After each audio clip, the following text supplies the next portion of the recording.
this has been 7 years since Raiders, and she looks a little haggard. But again, no, I think that makes sense for, working with the homeless and being tired. Remember when we first met John McClane? Argyle picked him up from the plane and took him down the Nakatomi Tower at the Christmas party. And the terrorists were overzealous, but it was sweet when they killed Ellis. And with a little help from Alan, John McClane... Welcome back to the Shat the Movies Christmas Special podcast, the podcast where we ask, were the movies we loved when we were growing up really that good? Have you caught yourself thinking, why don't they make movies like they used to? Can you still remember spending your Friday night searching for the perfect movie rental at Blockbuster Video? Do you even know what Blockbuster Video was? If you answered yes, then this is the podcast for you. I'm your host, Gene Lyons, filling in for Roger Roper, and alongside me is my co-host, Big D, Dick Ebert. Merry Christmas. And joining us on this special podcast is a Christmas miracle, our old friend King B. The B stands for Bah Humbug. And we're going to take a look back in time and decide if our favorite films still hold up. Each week, the audience selects from 6 movie choices that we break out our race car VHS tape rewinder and watch the movie that tallied the highest number of votes. At the end of the podcast, Big D, King B, and I are going to provide the audience with the number of wipes each movie would take to get off our respective bums. So find a comfortable spot on the sofa and accompany us for a journey through our vast VHS movie collections. If you want to download Shat the Movies, you can catch it on iTunes, Google Play, SoundCloud, Stitcher, or wherever fine podcasts are found. Guys, it is the Christmas is upon us. We are going right into the Christmas weekend right now, and we thought we'd do a little bit of special something for the audience. So, Big D, what do we got cooked up? Well, we had put out there the poll for Christmas movies, and the 6 choices were A Christmas Story, Nightmare Before Christmas, Muppet Movie, The Santa Claus, Jingle All the Way, and Scrooged. And it came down to a battle, like all the way to the end. And I think when you guys last week recorded Empire Strikes Back, at that point, A Christmas Story was winning by a little. So you announced that we were going to do a Christmas Story. In between that and then us releasing it, a bunch of people went on and voted Scrooge, and Scrooge actually surpassed it. So when I go on and I look at it right now, it's still at a 30 to 32% split between Scrooged and A Christmas Story. So the goal is we're going to try to do both. And that's our goal right now, considering it's a couple days before Christmas and Roger is traveling. So we know at least you're going to get this one on Christmas. If everything works right, we're going to try to do both for you. And Big D, I don't think I could think of more of a yin-yang situation here with how much I love Scrooged and how much I don't care for A Christmas Story. Did you guys feel the same on that? No, you're totally weird for that one. The Christmas Story has a weird, visceral connection to my youth. Scrooge, I always knew it existed, but never cared to watch it. I think you're just being contrary to be contrary. I loved A Christmas Story, I think, when I was a kid. I remember seeing it in the theaters. But Scrooged, this was my first true viewing all the way through. So I have a new view on it. I always thought it was kind of, when everybody would say, oh, I love Scrooge, I was like, come on, is it really that good? Yeah, there's 2 things that count against this movie for me, and the reason why I had never watched it as a kid. One was that the cover art is just terrible. It's Bill Murray's big face, and he looks terrible throughout this movie, so we'll get to that later. But also, I can't stand adaptations of A Christmas Carol. It's such a tired recipe for a movie or a holiday special. So as soon as I knew that was the case, it just turned me off completely, and I had never watched this movie. Yeah, I think that's part of the reason why I didn't, because I'm not a fan of, It's a Wonderful Life. Every time it comes on, I'm just like, I got to change the channel. I definitely remember walking past that VHS box at the video store millions of times. That big grinning Bill Murray with the skeleton lighting the cigar. That image is everywhere, and you can't ignore it hard enough. All right, so Scrooged is a 1988 American Christmas comedy, a modernization of Charles Dickens' A Christmas Carol. The film was produced and directed by Richard Donner, and the cinematography was by Michael Chapman. The screenplay was written by Mitch Glazer and Michael O'Donoghue, and the original music score was composed by Danny Elfman. This film stars Bill Murray, Karen Allen, Bobcat Goldthwait, John Forsythe, Carol Kane, John Houseman, and Robert Mitchum in supporting roles. Murray's brothers actually are in this too, so Brian, John, and Joel Murray are in the film as well. And what's interesting about this one is actually this came hot on the heels of Ghostbusters. So Bill Murray was really riding that fame into this movie. And the tagline was even, Bill Murray is back among the ghosts, only this time it's 3 against 1. Ugh, terrible. It's so bad. That's so bad. Like, no wonder I didn't watch this as a kid. It's indicative of the schlock that's kind of force-fed throughout this whole movie. But guys, the cast here, to me, it's nuts. Like, I didn't realize that. I mean, Karen Allen, Bobcat Goldthwait, like these were hot tickets at the time.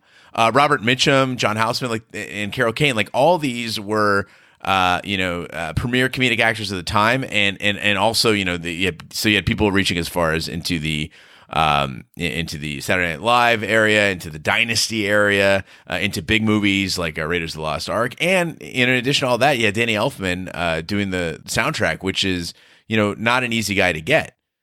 No, I was amazed at how many like recognizable actors that they had in here in parts that were maybe 30 seconds long. They had Robert Mitchum, who was, a well-known actor, come in and okay to do that small role. But then throughout the movie, you'd see like, oh my God, that was the Fratelli's mom from Goonies was in the homeless shelter. They really encompassed almost all of my 80s memories. The fire chief from Rescue Me plays a stagehand. So King B's been trying to get me to watch Rescue Me for years, and I think he finally gave up on it. But there was a time when he was between The Shield and Rescue Me. He had a hard-on for both of those shows and would just talk about them incessantly. Yeah, looking back, Rescue Me, not so much. I hate to say jump the shark, but that show got real bad real fast. All right, now that we know who's in the movie, what happens in the movie, I think it's time to roll that trailer and get into the movie. Big D, if you do the honors, please. 7 o'clock, Psycho sees Santa's workshop, and only Lee Majors can stop them. In the night the reindeer died. Be here. Well, you can't show that commercial. That thing looked like the Manson family Christmas special. Think I'm way off base? Yes, you're a tad off base, sir. Frank Cross is more than the youngest network president in television history. Call security, have them change his locks, and toss him out of the building. Oh, he's fired? It's Christmas. Thank you. Call accounting. Stop his bonus. Oh, watch out. Ah! He's a thoughtful boss, Thanks, boys. Get the nurse. a generous brother, What did he give you last year? I don't remember. A shower curtain. Excuse me, ma'am. I think you dropped something here. and a true humanitarian. I can't get the antlers glued onto this little guy. We tried crazy glue. Have you tried Staples? But his life is about to change. That was a good one. You are going to be visited by 3 ghosts tomorrow at noon. God, tomorrow's bad for me, Lou. As a matter of fact, the whole rest of the week is a washout. Ow. Anyone who thinks he hates Christmas is wrong. Go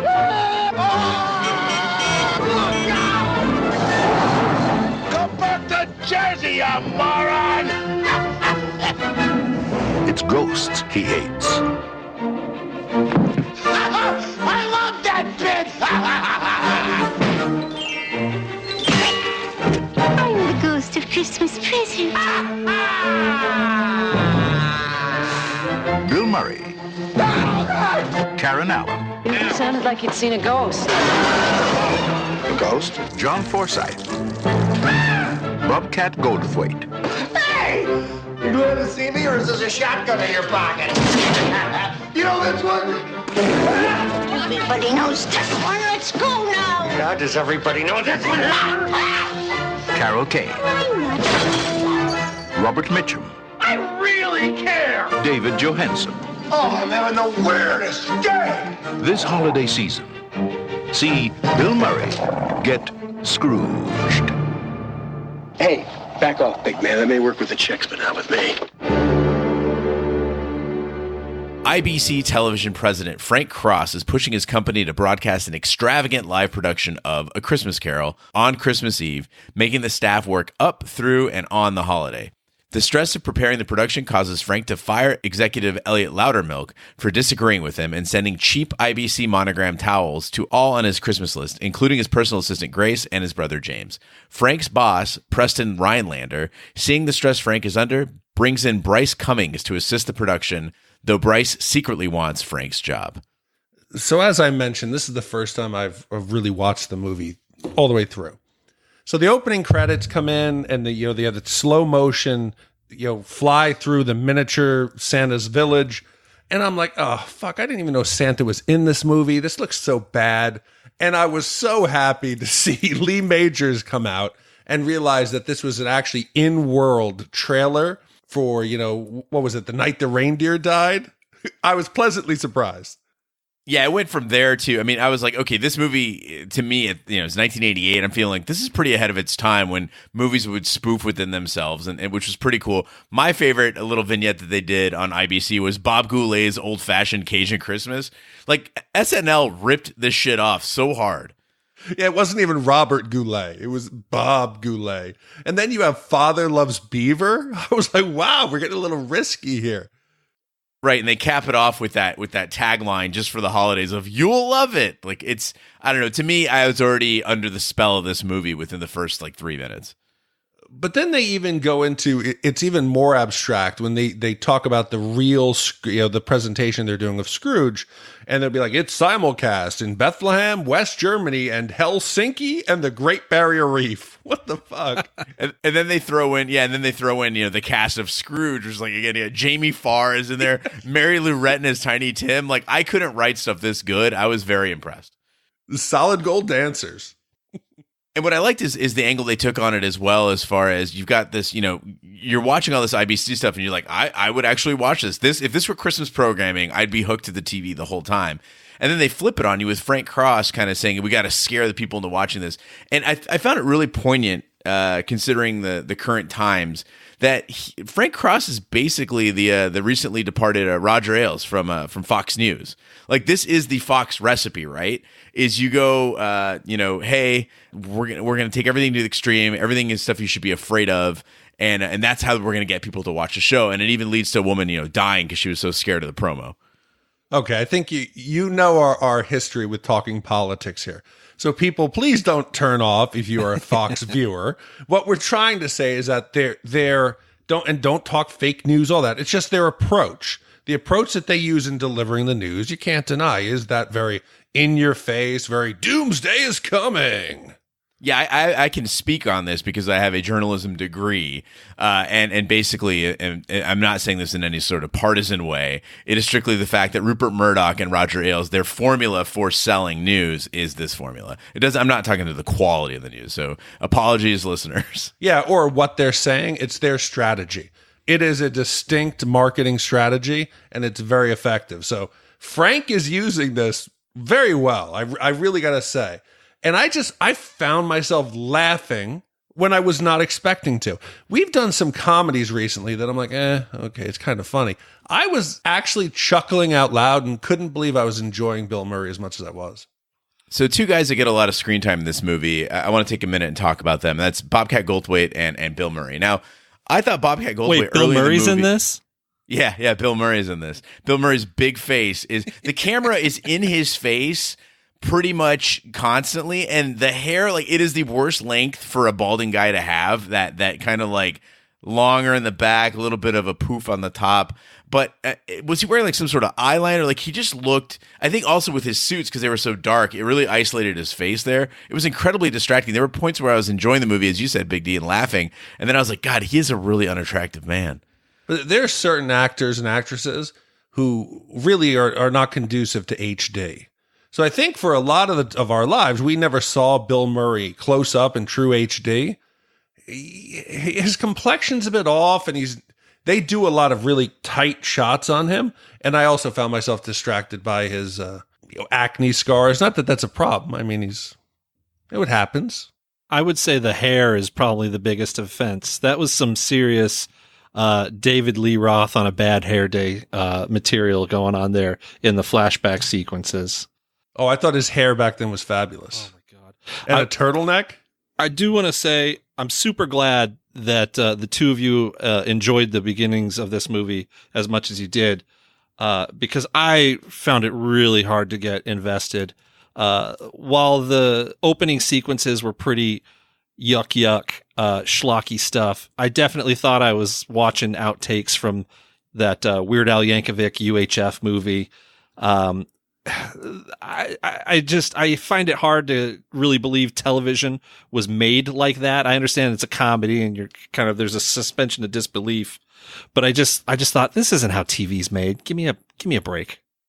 So you were thrown off by the fact that a movie with ghosts visiting a guy was just a little bit not accurate. Yeah, suspect. I would say suspect is the right word. So another complaint you had, King B, when we were talking earlier about this movie off the air, was about Bobcat Goldthwait, and I really liked him in this movie. I thought that he toned down his image a little bit, and it kind of made him likable. But you weren't crazy about him. Wait, hold on. I want to interrupt 1 second because you can maybe answer this. Does he talk like that? Yeah. Or is that some affect he does? I think as he's gotten older, he's calmed down a little bit. But no, that was always his pattern. So that's not just a shtick. I really like you. Oh. I think he aggravated a lot, but for the most part, that's kind of what he sounds like. Even his normal speaking voice is kind of pained, I would call it. Yeah, I thought he took me out of the scenes because instead of feeling pity for this poor guy who just got fired, and then his wife immediately leaves him and takes the daughter within like 12 hours, that's a bit heartless on Christmas. But I couldn't focus on feeling pity for him because I kept thinking, does Bobcat really speak like that? You know, I've always liked him since I was a little kid in the Police Academy movies. I always thought he was funny in Shakes the Clown. Yes, he's in a movie with a horse. I forget that one. Hot to Trot. I always really liked him, and when I saw him in this, I go, "Oh, great! I can't wait to see him." And while his parts in there are funny and he does his job, I just don't feel it really connects with the rest of the movie. The big complaint that Gene mentions is there's all these amazing parts to this movie, but to me, they never really start firing together. Guys, I did a little bit of research here using the internet and found out that Bobcat Goldthwait, that voice is an effect. It's not his real voice. I fucking knew it. He did, apparently he used to do a comedy show with another guy, Bobcat and Tomcat, and his voice cracked and he kind of like thought that was funny and then he just kind of stuck with it. So he is actually a talented voice actor though, so that's why maybe that's how he's able to sell it so well. So I want to talk just a few things as they're establishing Frank. He's a dick pretty much to everybody. But we have to agree, the most despicable thing that he does is ripping down poor Grace's disabled son's drawing of Santa. Don't you agree? That's the most despicable thing. He let a guy freeze to death. So no, but, I don't know. Hold on. He didn't directly know the guy was going to die. He just didn't want to give him $2. Yeah, he also directly told the guy to staple antlers onto a mouse's head. That might be the worst thing he did. But I think that was tongue in cheek. I think he was just joking. But ripping down and crumpling up her disabled son's drawings and saying like, take this shit down. Yeah, that kid's going to need some sort of a service animal when he grows up. Didn't pick up that he was disabled until the flashback scene. I think that's going to be a big reveal for you. You have to slowly start to sympathize for Grace and her family. I want to see a real disabled. I'm talking crutches, a club foot. You know, he's got to drag it on the floor. Show me something real, tangible. You mean like A Christmas Carol? Yeah. Show me that. Is there a movie that's like a modern take on that? God. So what do you think here about Frank's instruction from his big boss? You know, the revelation that scientists have discovered that dogs and cats are watching TV. I found it hilarious. Okay, so there's actually a cable station for dogs. And I thought about getting it for my dog because she spends, a few hours a day alone while I'm at work. But I looked into it, and there's the science is dubious at best, and most people, and they've said that most dogs, if you put this stuff on, they just don't care. But this is, again, I thought it was as King B said, a very UHF sort of take on television, and I really thought it was funny. Again, like you said, it's the joke that I didn't see coming. He comes in, he's very serious conversation, and then switches to Cats TV. But what catches me is that was it Preston? Is that his name? Was Robert Mitchum? Was that the big boss? Yeah. So Preston's idea isn't just to really program for cats or dogs. He wants to subtly put in things that cats and dogs love that I thought was even better. Maybe a random squirrel or cat And he gives the example of Kojak with the lollipop. Couldn't there be a cop who dangles string? I was like, shit, great writing. So hours before the show, Frank is visited by the ghost of his mentor, Lou Hayward, who warns him 3 more ghosts will appear that night. Before it vanishes, the ghost dials up Claire Phillips, Frank's lost love from years ago. Claire comes to the network to talk to Frank, but Frank does not make time for her, and she returns to the homeless shelter where she works. So as much as I think the movie does a lot of things right, there's one gag they keep going to over and over again that just I got tired of. The abuse on that poor TV censor. All right, the first time it's funny. She gets hit in the head by the light post. She goes down. They just keep going back to the well. Did that bother you guys? I mean, I thought the original, was actually hilarious when, he's so she's upset that one of the dancers has a nipple popped out, which I also was surprised. Like, you guys saw that nipple, right? Yeah, there's they a nipple showed there. it. Oh, I rewinded. Yeah, they showed it. And so King B's really putting himself back in the 80s when you'd actually rewind for a boob. And so, but anyway, the censor gets bonked, and the dancers start dancing, and Bill Murray reaches down and turns her head to look, and then says, well, in context, regarding the nipple. But it was great because he asks before he moves it. He's like, can I move her head? Is it safe to move her head? And then just does it anyway. That gag to me actually worked out. I mean, it was like 3 times, man. No, hold on. The first one is good, but then they have the set fall on her. They also, they do it 2 or 3 times. There's a barrel rolls into it. Yes. I'm like, come on, man. Please. We get it. Overall, what shocked me the most, I think, about Bill Murray, I think it was the Ghostbusters review where we said, Bill Murray just seems a lot of times to just not care. He's just, I'm going to do Bill Murray. I'm going to just act indifferent, seem like he's not involved. I found myself in the scenes here where he's interacting with his ex, Claire, played by Karen Allen. He flips between an emotional connection with her to yelling at the cast to this kind of fondness that comes over his face when he's having memories of them together. And I realized, I said, it seems like Murray actually cares. This is the first time in a movie that he was actually putting forth an effort. Yeah, I'm glad you brought that up because in Ghostbusters, I felt like he was just kind of half-assing it, and he does that quite a bit. But there are movies where he decides to put forth a little effort. I don't know if he's just connecting with the material better or the character's better written to him. But in this case, I really felt that was great. I don't know that I was on the fence about Karen Allen being his love interest in this, and not because of their chemistry together, which is great, but rather that I remember her being this massive babe in Raiders of the Lost Ark. I think when we did Raiders of the Lost Ark, I think we even said, like, she's like the perfect woman, right? She's like, I don't know about that. She's a little spicy. She's cute. She's got that great smile. But this has been 7 years since Raiders, and she looks a little haggard. But again, no, I think that makes sense for, working with the homeless and being tired. So I would say that when she comes onto the screen, I recognize her face immediately, and I'm a little smitten. I have a little bit of a crush on her. Maybe it's just from seeing her in movies as a kid, but I saw that face, and I think that's a face that I would fall in love with. And being an awful human being, that every now and then there is a face that just kind of warms me up a little bit, and she's got one of those faces, like you said, it's that smile. I totally agree. Her smile is infectious. And I disagree. She's a beautiful woman. Gene, I don't think she looks haggard at all. You need a character like her. Frank, in the world he lives in, there's the women who are in the television industry who obviously are throwing themselves at him. He's going after them. They're around on set. It makes sense that that's not what he truly would fall in love with. Karen actually seems to have a genuine affection for him. You need that. If it's some just typical model or somebody younger and more beautiful, I think it hollows out the soul of the movie. Let's get back to ghosts. Bill Murray was in Ghostbusters. I said that like it was a fact that nobody knew.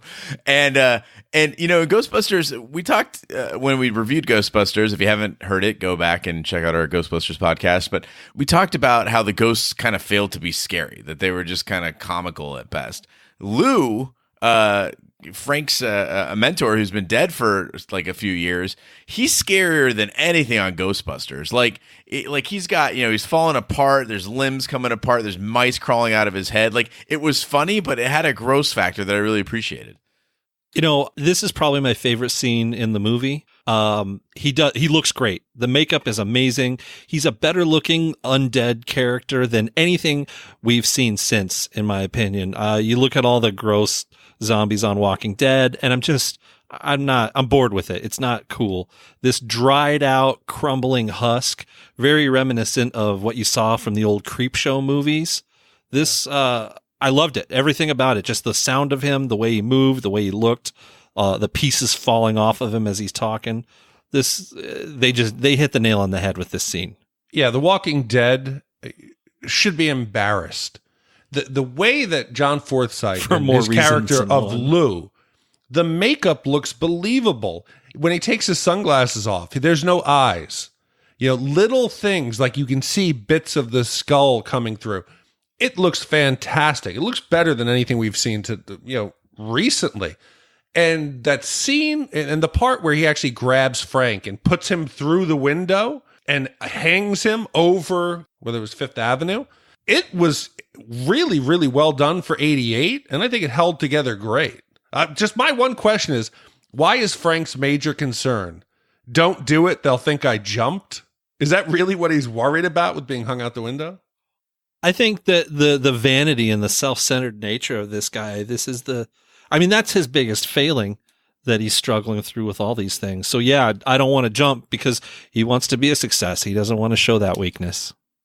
As a former New Yorker, there were some callbacks to my youth that I really liked. He talks about that, obviously he had a heart attack and died on Wingfoot. That was in the town that I grew up. I used to go sledding there as a kid. It's in Mamaroneck, New York. So that was nice. And then also the reference to the A&P, which was the local supermarket. So, thank you very much for giving me a little bit of my childhood back.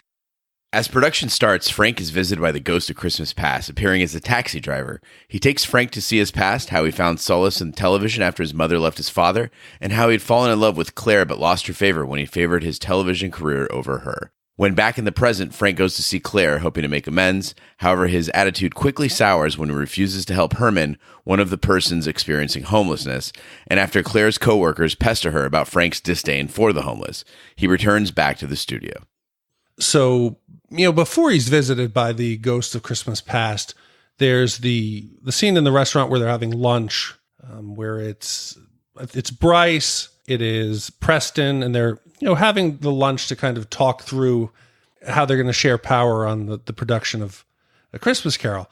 I love the way that they visually show us the panic that Frank is starting to go through with the close-ups on his face as he's visualizing the Baked Alaska setting the waiter on fire. I started to get through these scenes kind of a Tim Burton feel. Did anybody else feel that? Yeah, there's a reason for that, because Danny Elfman did the soundtrack. So he does like basically every Tim Burton movie. So this was very Beetlejuice, you're absolutely on point with that soundscape that they're creating. And again, it's the surreal that's just on the borderline of a practical effect. So basically a guy catching fire, it seems completely unreasonable, but it's something that could happen, or an eyeball in your drink. It's unreasonable, but it could happen. But yeah, you see a lot of the touches of Beetlejuice coming through in this part of the movie. Well, what do you think his boss and Bryce must be thinking? They have to seriously start to question whether Frank's lost it, and if their actions trying to replace him make complete practical sense to me. They definitely had a lot of composure considering they were sitting a foot away from a guy screaming at the top of his lungs at a waiter. And he starts off, though, with kind of a subtle, that was probably my favorite part of the scene, is when Bill Murray's looking at the two guys and then he's got the eyeball in his drink and he just kind of darts his eyes downward and then he looks at them and he's subtly gesturing with his head toward the glass. It starts off kind of not that extreme. And then by the time the guy's on fire, that's when he starts to freak out. And he drops a great line as he throws the bucket of water on the flaming waiter. He says, "I thought you were Richard Pryor." Yeah, so that one went right over my head. Yeah, I think wasn't he freebasing cocaine and he caught on fire? I had to explain that to Gene. Yeah, at the time he was in the hospital for really bad burns from freebasing. It was a bad scene for him. Beyond all that, I mean, you know, again, it was lots of classic scenes in this. I think the lunch was a really good one. But for me, the movie really, really takes off as soon as the taxi driver shows up. Because I'm watching it and I go, man, that guy looks really familiar. And I'm like, holy shit, so that's David Johansen, better known as Buster Poindexter. So he so if Bill, a little bit of history on him, if you don't know, you know, David Johansen, he was a member of the New York Dolls, very influential, like kind of proto-punk band. And then he adopted the moniker of Buster Poindexter and performed as, you know, Buster Poindexter of Hot, Hot, Hot fame. So I think he's perfectly cast in this role and probably a highlight of the movie. I want to bring up just that guy's face is so perfect for what he's doing. And it kind of led me to, I was thinking about that today. There's almost like this gentrification of Hollywood faces that happens today. You know, thinking back on the movies that I've watched for this podcast, with Rocky and the Blues Brothers, all those supporting cast members, they have these just unique faces. I want to really bring back the phrenology of supporting characters in movies from the 70s, because it's got to be a real thing. And they really played that up with the makeup. His makeup was just outstanding. Again, this is another ghost that appears to Bill Murray that just has, I mean, throughout the movie, just phenomenal makeup work on these guys. I kept being drawn to the fact that he had big pointy ears, which to me makes him not so much a ghost as some sort of like Christmas demon. I wonder where they come up with the idea to make that happen. I don't know, but the previous scene we talked about, the music that had keyed me into the influences of Tim Burton. This scene where they're getting the cab ride and they're going back in time is, you know, emoted a lot of the same things from Charlie and the Chocolate Factory. The boat ride that they're having where they start the lights. It's done, I think, in a really clean, fun way that was a better version of something that Burton would do to show us the time travel on the fare meter of the taxi. And when they pull back into the house, into the neighborhood, the first time through watching it, I didn't even notice that Frank's house is the only one on either side of the street that does not have Christmas lights. Did you guys notice that? Yeah, I didn't pick that up, but I did notice other, you know, details that they showed in the movie. Another one is when he first meets Claire. They're outside this record store, and if you look in the record store window, again, it's supposed to be 1968, and there's actually a Velvet Underground album, like the infamous Andy Warhol Banana cover is right there in the window. And I was like, yeah. And then I was like, wait a minute, hold on, that's not a 68 album though. That was a 67 album. And White Light, White Heat came out between the Velvet Underground and Nico, which is the 1967 album, and the time period for this movie. But then I thought about it, I'm like, well, White Light, White Heat has a black cover, and so that probably wouldn't show up that well on camera. But again, it was those little touches that are like really, you know, they're not beating you over the head with this is 1968, except for Bill Murray's hair. And this movie does not work unless you have an emotional tie to some of the characters. In the scenes where Frank is young, his memories of his mother and his father coming home from the butcher's shop. And it just really struck me how well it was acted by everyone involved. And again, the quality of the actors, even some of the bit background characters are actors that you would recognize. Like Frank's father is in it for maybe 30 seconds, and it's Brian Doyle Murray who plays him. You remember he was in Caddyshack. He was also in Groundhog's Day, and he was the boss in Christmas Vacation, the bad boss. So the quality of the actors, and I just totally felt for him. For little Frank, whose memories are based on what he had watched on TV. And what father gives his kid, even if you're a butcher, 6 pounds of veal? 5 pounds of veal? Instead of a choo-choo train? And I think all that is really highlighted and punched up by the way he's taken through these different scenes. In that, again, with each of these ghost guides, you're getting, it's not just Bill Murray being delivered somewhere. And then, you know, if you think of every typical version of A Christmas Carol, they're just, and this is your past.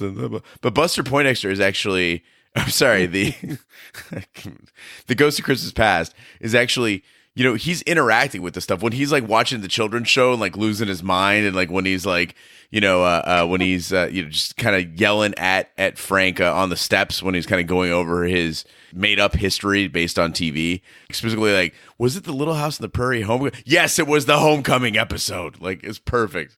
No, but him screaming, I love the dog show. I would want to watch Frisbee the dog. I'm stuck watching The Wiggles with my daughter, and that is a nightmare. Frisbee was wonderful. And they open up where the ghost of Christmas Past is screaming, "It's a bone, you dumb dog. It's a bone." And he keeps screaming. That joy just made me smile. And again, right now I'm laughing, and I haven't even seen the movie in like 24 hours. And I liked being able to see Bill Murray do some different stuff like that, like Bill Murray in a dog suit. I didn't know that he could do impressions. Like, he's not... I really generally hate impressions. So, like, Dana Carvey, Jim Carrey, all those guys. I acknowledge that they're funny guys, but I just can't stand when those guys can't stop doing impressions in their movies. Bill Murray's Mark Antony is fucking hilarious. Like, his Richard Burton is it's so good.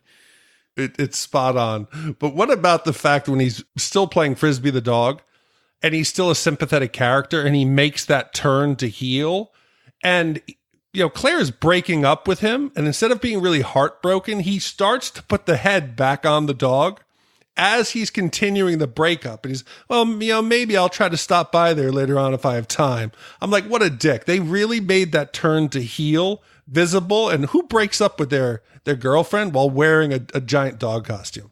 I want to point out that Big D is using the dramatic turn to heel, and it's not actually a dog command. So for anybody who's confused at home. I was a little confused. Thank you for clearing that up. No problem. What did we think about the 1968 Office Party?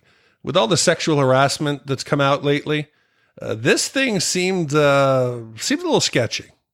Yeah, it's tough because again, if you're a white male in your 30s/40s as the three of us are, you look back on this and you go, holy shit. Like, that would, because like, I'll be frank with you, I go to holiday parties at my office, and it's that you can't have any fun. Like, they'll have they'll say, oh yeah, we're gonna have drink tickets for everybody at this bar, it's a happy hour, but nobody's gonna get drunk. Or, and it's certainly not in the office. And so you kind of miss that bygone era. But at the same time, yeah, it's like, would I feel comfortable really if I were in the office and a receptionist hopped up on the copy machine and started showing everybody her panties? I don't know. But Tina's making copies and telling people, give them out. She's even giving them to her boss. And young Bill Murray with that turtleneck and that mullet, that is epic. But that's just the thing, is that this is like such a white male fantasy of what an office party should be, right? In reality, that woman has probably been sexually harassed so extensively and realizes that this way of behaving is what's going to get her to the top, in that corporate environment. Like, I don't know a woman who legitimately is like, what really gives me my jollies around the holidays is taking photocopies of my ass and giving them to people. God bless her wherever she is. I could see somebody wanting to do that. If they've had enough drinks, you've never seen somebody who either becomes overly affectionate, male or female, to their coworkers. Yeah, I dated her, and it ended up being there's a lot of shit underneath the surface on that one.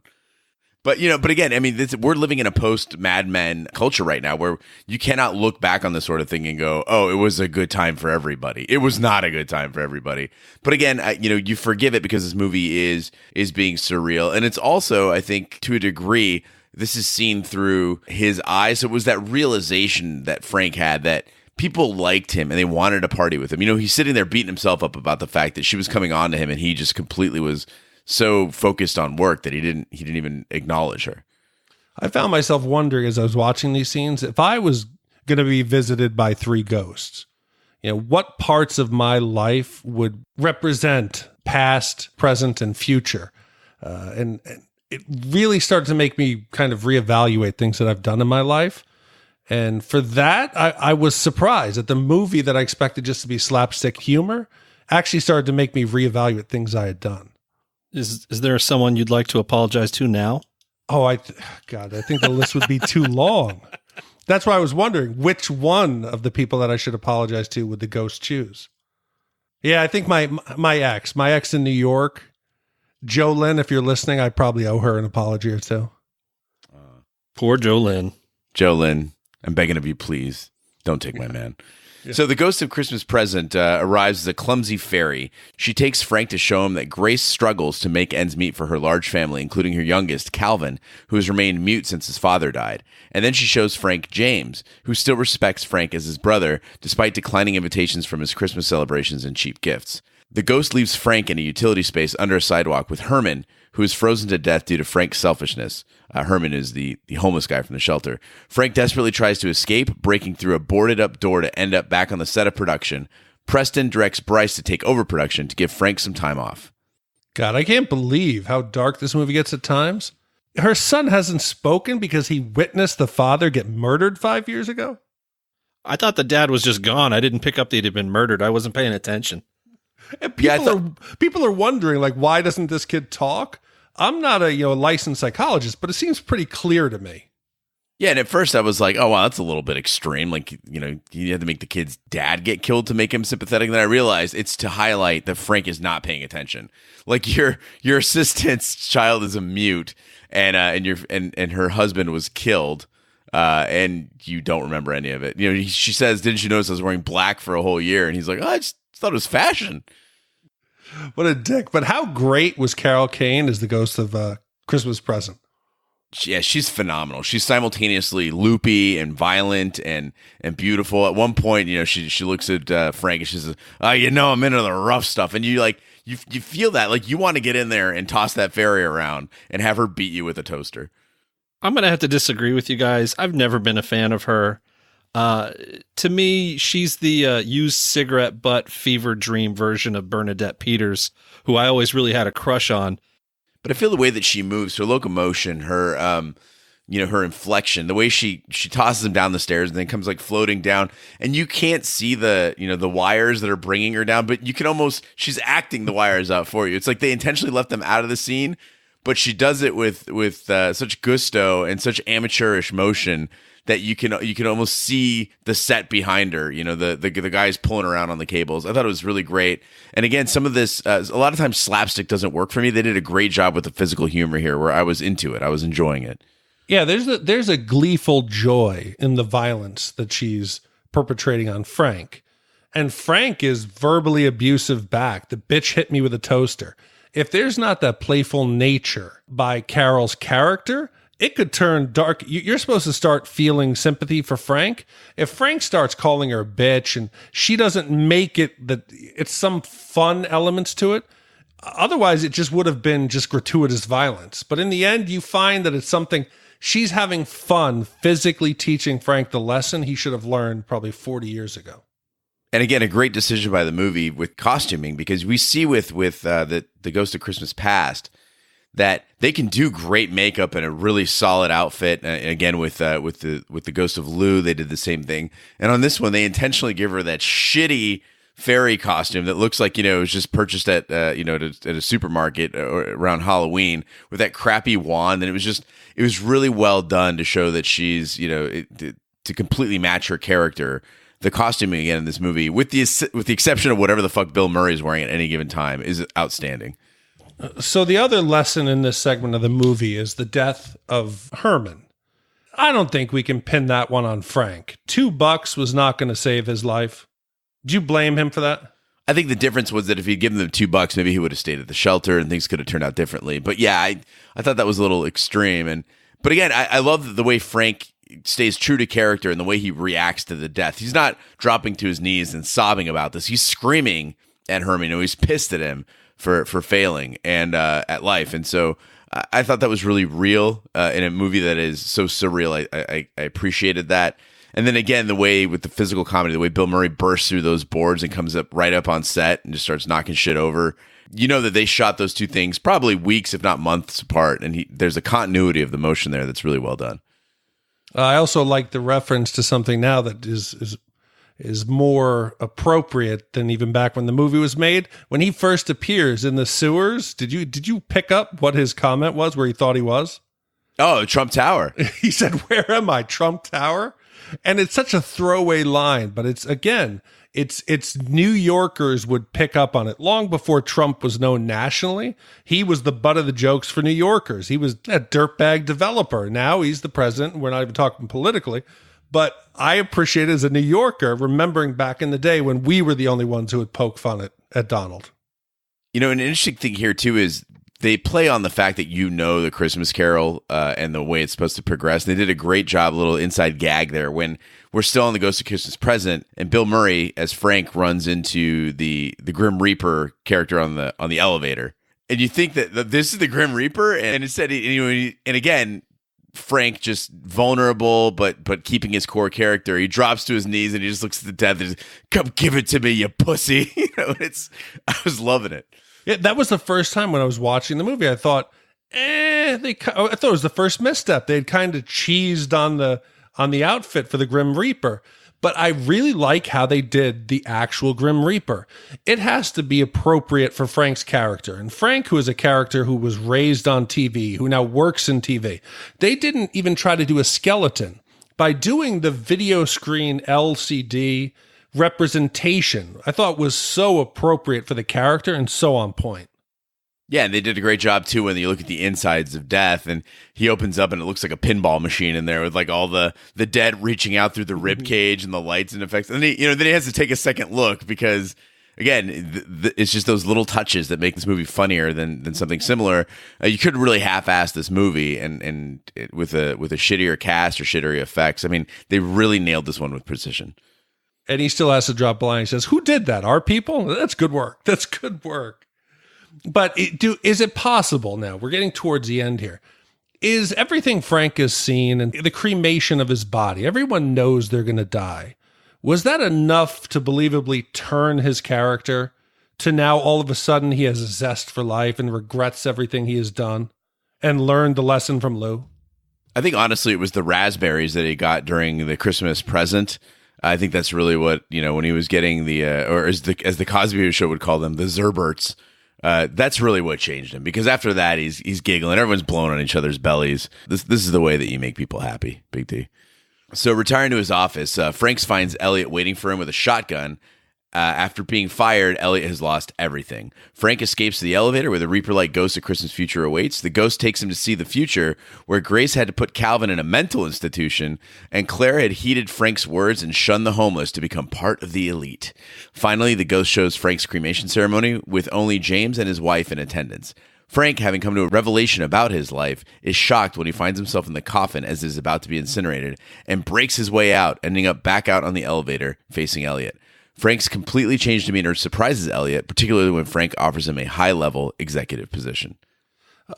Eliot, first of all, he's learned, this has been a great day for him. He's learned a lot about his wife.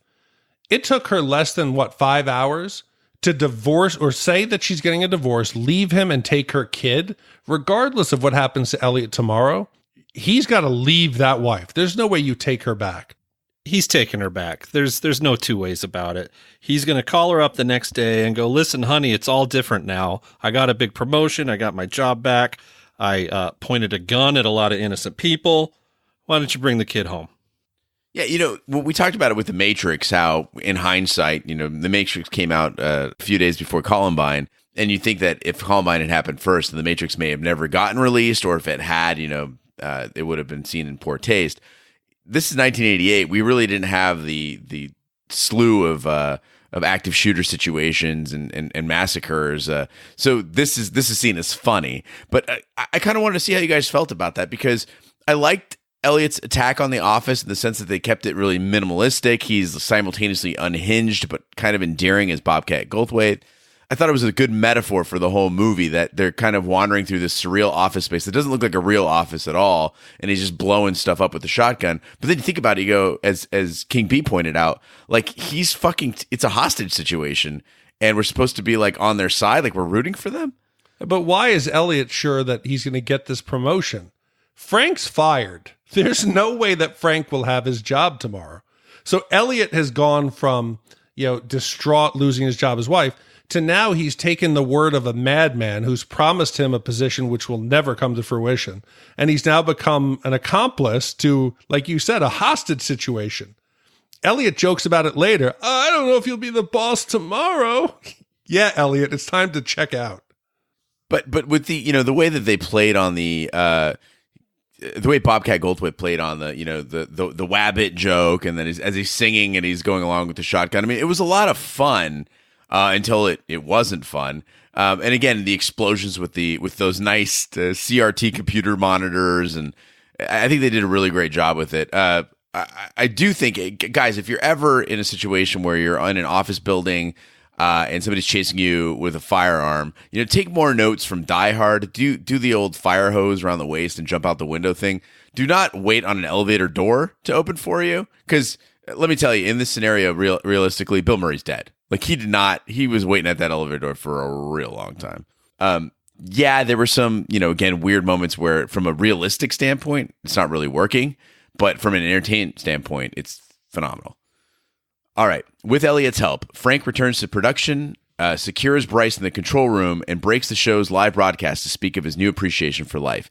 He apologizes on air to Grace and James and makes a passionate plea to Claire to come back to him.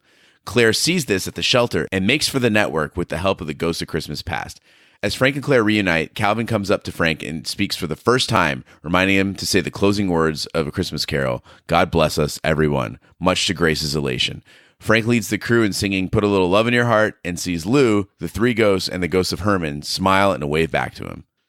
So we've talked a little here about the hostage situation. What did you think about Bryce getting assaulted by the network censor?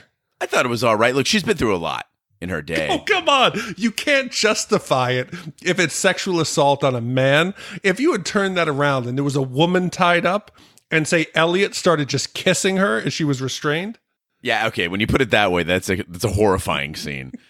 Yes. But she kind of had that Molly Shannon sort of like, kind of cute, but not, I don't know. It worked for me. I didn't really think about it. And now thank you for ruining the scene for me. Molly Shannon, if you're listening, he doesn't know what he's talking about. You're wonderful. So, but we talk about this hostage situation. I'm watching this and going, how quickly would this be shut down in real life? You have an active shooter situation on live TV.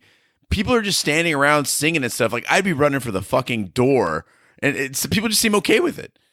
Yeah, everybody's having a good old time. I guess people are saying Frank's lost his mind. Frank's crazy. So it's not like people think this is part of the plan. They should be aware that they don't know what's going to happen next. But Frank is trying to show Claire that he loves her, right? He's realized his mistakes. He wants to move forward with Claire. Why would he pull one of the solid gold dancers aside and stick his tongue down her throat 2 minutes before he proclaims love? Because that's the Christmas spirit, man. Kissing somebody on the mistletoe doesn't mean you love her. Hold on, this wasn't a kiss on the cheek. This was tongue.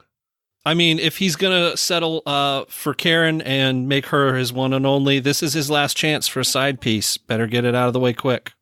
I just feel like a kiss under the mistletoe it doesn't need to be a peck. It could be a full-on kiss. It doesn't mean anything.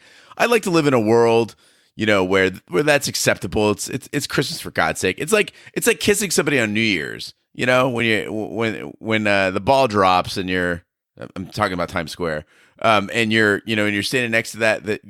I remember throughout life, I was always sure to be next to somebody cute when New Year's Eve when the ball dropped. Usually King B. I completely disagree. You don't think I'm cute? You're not my type, but just at this point, as Frank, his speech I felt went on maybe 20 seconds too long, where he's preaching about make a change, go out and get people a blanket and do something. His manic verbalization of what he had learned. And it started to border on kind of crazy as the whole cast is pulling in and he's trying to convince people to better their lives, use the lesson that he has learned. And right as I found myself questioning, being like, oh, this is unbelievable, this is stupid, they broke into song.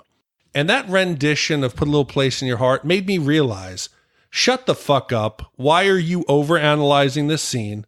It is a good, feel-good holiday movie.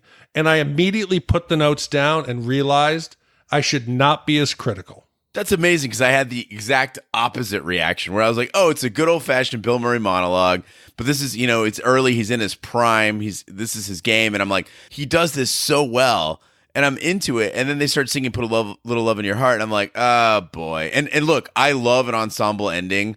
I love everybody singing together, but just the song didn't work for me, man. I guess I'm a mix of the two. I felt that he probably ahead of time said, listen, I'm doing this in one take, so get it or don't. And his monologue does kind of run off the rails. It gets a little rambly. I don't think it's necessarily meant to be incoherent. I just think he didn't do a great job of ad-libbing this. And when the song starts, I'm thankful that it's over. Look, the guy's had a really long day. He's been pounding these vodka soda or vodka cokes or whatever the fuck is vodka tab. Vodka tabs. Whoa, no, it was Bacardi and tab. I thought it was it Bacardi? Yeah, when he shoots at Lou says, "Hey, I don't mind you shooting me, but take it easy on the Bacardi." Lou was drinking dark rum. It was Bacardi dark rum. It was still Bacardi. It's not vodka. Well, I know, but what I'm saying is Frank is drinking something clear. Oh, he was drinking Smirnoff. And dark? He was drinking Smirnoff, so I apologize. Smirnoff and tab. Thank you, goddammit. Do never call me out on liquor. I will fucking school you on liquor. Yeah, he blames it that it was Russian vodka contaminated by Chernobyl. Exactly. And so, years later, I think it was last year, Bill Murray put out a very Murray Christmas special. It was out on Netflix, and I was really excited about it because I was like, well, Bill Murray, he's a funny guy. Let's see what he can do with this, kind of given his own. And one of the great things about Netflix is they really let people kind of explore some more risky stuff. Not risque, but risky in the sense that you might not be able to get that done on TV. I wish A Very Merry Christmas were half as good as Bill Murray's, final monologue in Scrooged. Again, he's had a long day. He's been pounding vodka tabs and been back and forth through time and everything. He's going to get a little rambly. He's out of his mind right now. But you don't think anybody's going to try to go after Eliot with the gun in the control booth? Yeah, no. I mean, again, you would have had New York PD would be all over the place, in this scene and people would be running for the doors. I think that entire soundstage would have cleared out. You would have had Bill Murray talking to himself, and I think people would be horrified. The TV, IBC would lose its license. It would have been no bueno. For me, it was a nice throwback to remember the day before, VHS and home video. When he breaks the fourth wall and starts talking to the audience to try to get us to sing along, there was no vision of a future secondary market where people would be watching this in their homes. So he's like, you on the left part of the theater, you on the right, you in the middle, you who've been talking through the whole movie. It dated the movie so much. And he throws in that Feed Me Seymour reference from, who did he play in that? He played the Little Shop of Horrors.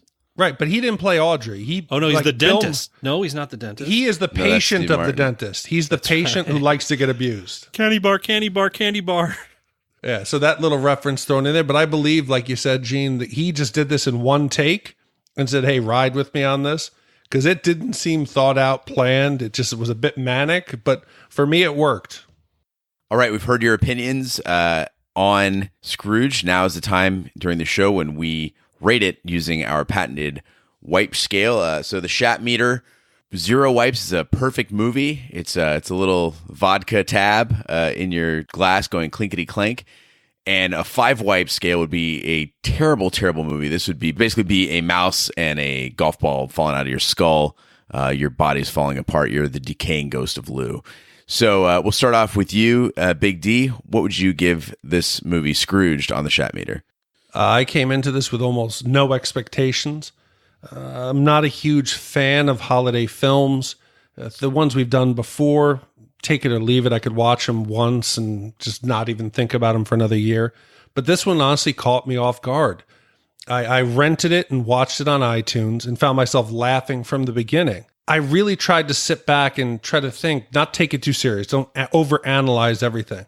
And where people think A Christmas Story has tons of heart and tons of holiday spirit, I think they're wrong. I think Scrooge really made me feel the holidays. It made me think about holidays past for myself, current and future. It was so good that I turned around and almost 40 minutes later, hit play again and let it play in the background as I watched it with my wife.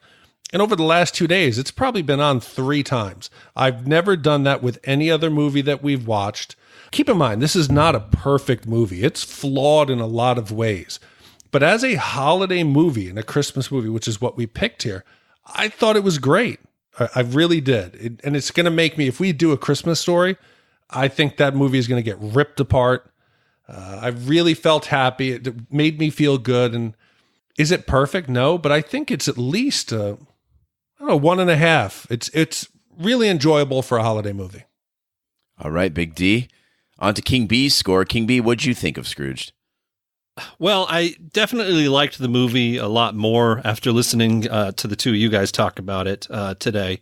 I gotta say, it's really balanced in the sense that as much as they did a lot of things right, they also missed the boat a handful of times. So it's really straight down the middle. You know, they had some great casting, some great costumes, some great effects, but a lot of elements of the story just don't really gel the way I feel they should. So I got to say it's a 2.5. It's right down the middle. All right. Guess it's my turn to be the deciding vote here. I got to tell you guys, I'm in love with this movie. I came into it prejudiced against any sort of adaptation of A Christmas Carol. I freaking hate when people do that. But it is hard to do a Christmas movie that isn't cheesy or dated. This movie is going to be 30 years old next year, and it feels fresh. It feels inventive. It feels hilarious. And that's what every adaptation should be. It might be the best Christmas movie of all time, in my opinion. And the only thing that stops it from being perfect is how small-minded the women's roles were. I mean, we talked again about several women in the movie, but none of them really plays a major character. Claire, to me, that was the biggest problem. She's now been waiting around for, 15 years for Frank to just shit on her again. She's a doormat. And the rest of the women are basically window dressing. Even the fairy was given a sexual tone, which I thought was funny. But then in hindsight, I was like, man, everyone's either somebody for him to hit on or kiss or ogle or lust after, with the exception of Mama Fratelli. But I really didn't like the fact that Claire, is she a prize to be won? Because she just basically hangs out at the homeless shelter for 15 years until he comes around again. And she keeps coming running. You're such a dick. So for that, I have to knock it down from a perfect score, but I still give it a very, very high score. And I know you guys are going to freak on this, but I'm going to have to say half a wipe. No, I'm not going to freak. I liked it as well. I think it's my favorite Christmas or holiday movie as well. And so those 3 scores put together, 1.5, 2.5, and 0.5, brings us to an average score of 1.5 wipes, which I think would be our best Christmas movie if Die Hard doesn't count as a Christmas movie. Yeah, so what that does now with the 1.5, that puts it tied in the 16 spot with The Thing at 1.5. It is a little bit worse than The Matrix and a little bit better than Planes, Trains, and Automobiles. As far as holiday movies, Home Alone was a 2.17. So this is better than Home Alone. But like you said, if you consider Die Hard holiday movie, Die Hard was a 0.67. So this is behind it. But I'm proud to say it's better than Home Alone, which Roger won't like.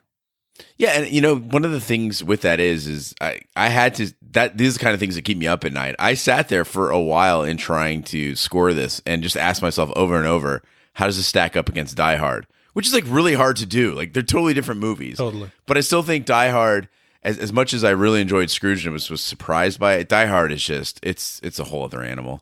And also Christmas Vacation is in the 35 spot with a 3-wipe score. Go back and even watch the first 10 minutes of this movie where they're doing the night the reindeer died, the Bob Goulet Cajun Christmas. The writing is tight and surprisingly funny. Whereas these typical Christmas movies need Chevy Chase falling off the roof with a ladder, ripping down the Christmas lights, or Cousin Eddie, emptying the shitter. So I appreciated that. All right, now comes the point in the podcast where we give our shout-outs. A shout-out is basically our way of saying thank you for listening. If you'd like to hear your name on the podcast, just go to shatthemovies.com, scroll down until you see the slider that calls for your shout-out, and we will read your name right here on the podcast. So our shout-outs this week are from Tommy True, Derek Eugenius, Gregory O, Sean, Mouse Rat, Monkey Mike, Patrick, Sean, in quotation marks, Connery, Carmelita, Ryan, fans didn't like what I did to Luke, but critics love to suck my Johnson, and James and Lauren Mason, she only likes the funny bits. So thanks everyone for listening. Again, if you'd like to hear your name on the podcast, please go to shatthemovies.com. We greatly appreciate you listening, especially during the holidays. I know you're very busy, so we hope you've taken some time out to enjoy us on the holidays, and we're happy to do the work to put these out to you. Again, if you'd like to hear your name, go to shatthemovies.com and get your shout out. Big D, what's up next on the podcast? Well, it is now December 23rd as we record this. The plan is to also record A Christmas Story. If we can get that done and hook up with Roger, which we were supposed to, we will get that out at Christmas as well. If with the schedules we can't, the next normally scheduled movie will be one that I'm surprised to say I've not seen. The category was The Best of Tony Scott. The contestants were Enemy of the State, The Last Boy Scout, Crimson Tide, and True Romance. And the winner, we had over 1,100 votes, was the 1993 classic True Romance. As I recall, again, I was 13, so my hormones were driving me crazy. I think it's a really good movie. I would propose, Big D, we consider doing a holiday hangover special and doing because I think we're all going to shit horribly on A Christmas Story and put that out the week after Christmas, and maybe even do it drunk. Oh, I like that idea. I think that's a good idea. But get some eggnog. We'll have a couple drinks. That would give us time because Roger and I had talked about he's coming to Orlando.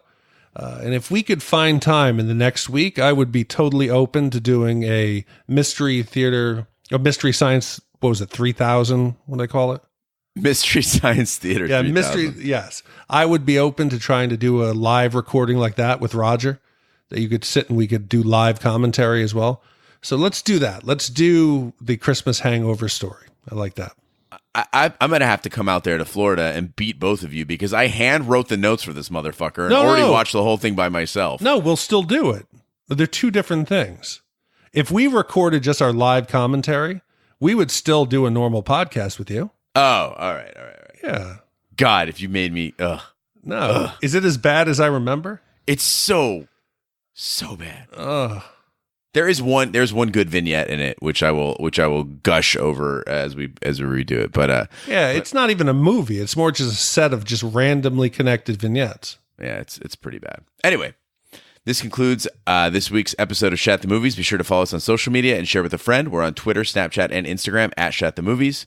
Also on Facebook, search for Shat the Movies Podcast. The website is shatthemovies.com. Email us, host@shatthemovies.com. If you have an idea for a category or movies that you'd like to see, you can go ahead and email us and we will consider them for the future and put them up to vote. If you'd like to vote, go to shatthemovies.com/vote and you can tell us what you want to see in the future. Again, we have the next 10 weeks out, 6 movies per week, so lots to vote on. Wherever 5 podcasts can be found, including iTunes, Google Play, Stitcher, and YouTube.